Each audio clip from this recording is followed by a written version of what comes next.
Сәлем достар, бүгінгі жаңа видеома қош келдіңіз. Бүгін сіздермен балмұздақтың пайдасы және зияны жайында сөз қозғайтын боламыз, және балмұздақтың дайындалу жолымен бөлісетін боламын. Бүгінгі видеоны соңына дейін қарап, достарыңызбен бөлісуді ұмытпаңыз. Қазір көптеген дүкендерде сатылатын балмұздақтардың құрамын қарасақ, ұзақ мерзімде сақталу мақсатында көптеген химиялық қоспалар қосылып жатады.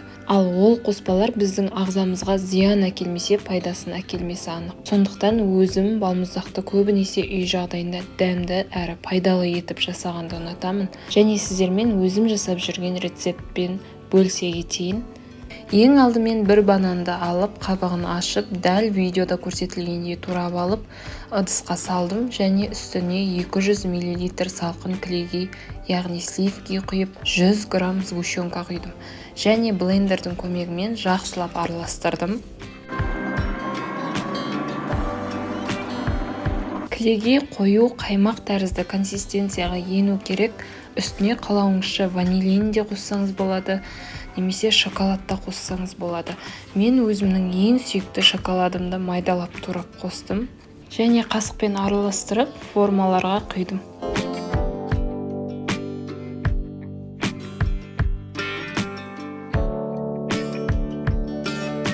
Жартылай дайын болған балмұздақтарды 5-6 сағатқа мұздатқышта сақтаймыз.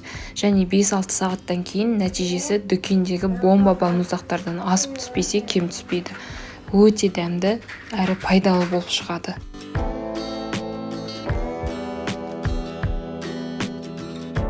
Жалпы балмұздақтың өзі көп калориялы тағам болып есептелсе де, оның құрамы сүт өнімдері мен мұздатылған өнім болғандықтан адам ағзасына өте пайдалы. Әрине, оны тек шамадан тыс қолдануға болмайды. Балмұздақтың құрамында сүт өнімі көп мөлшерде болғандықтан ол кальцийге бай болып келеді. Және сергітетін қасиеті болғандықтан серотонин гормонын беретін таптырмас керек зат. Әсіресе балалардың сүйікті асы деуге болады. Балмұздақты жеген кезде байқасаңыздар көңіл күй көтеріліп, бақыт гормоны бөлінеді. Сондықтан оны арасында жеп тұрғанда пайдалы. Осымен бүгінгі видео соңына да жетіп қалыппыз. Сіздермен бар білгенімді бөлістім. Видео пайдалы болса арнаға жазылып, лайк, пікір қалдырып, жақындарыңызбен бөлісуді ұмытпаңыз. Сіздермен болған Кәусар, келесі видеоға дейін сау болыңыз.